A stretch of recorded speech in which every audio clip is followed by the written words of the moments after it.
राम राम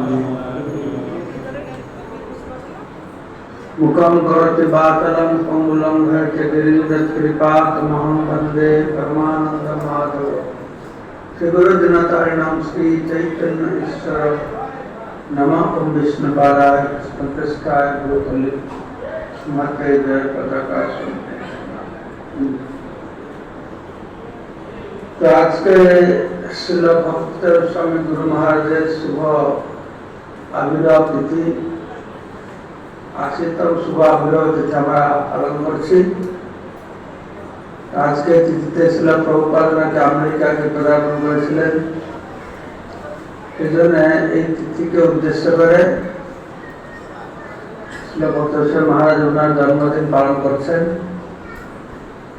আর এটা উনি মুখ্যত উৎসর্গ করেছেন প্রভুপাদের মহিমা।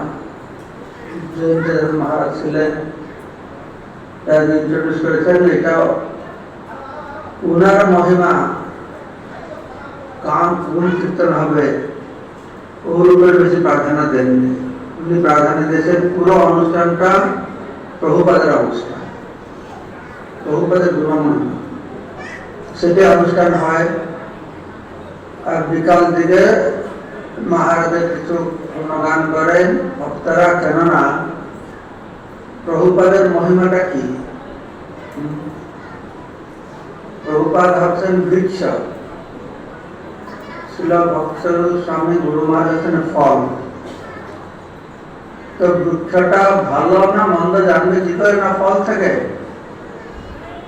বৃক্ষ ফলে পরিচয় দেয়, বৃক্ষে চিনা যায় তার ফল থেকে। তাই ছিল ভক্ত সেই মহারাজ উনার গুণ মহিমা শ্রবণ করলে সেইটা হচ্ছে প্রভুপাদের মহিমা।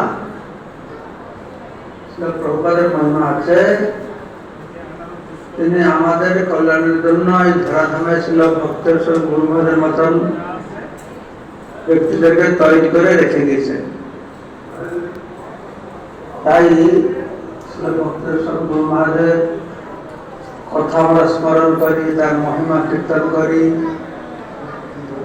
আসলে দেখতে হবে যে মহারাজের মহিমা আমাদের গুণকীর্তনের উপর নির্ভর করে না। ছিল ভক্তের সঙ্গে গুরু মহারাজ তিনি নিজের সদ্গুণের দ্বারা, সদ্গুণাবলীর দ্বারা স্বমহিমা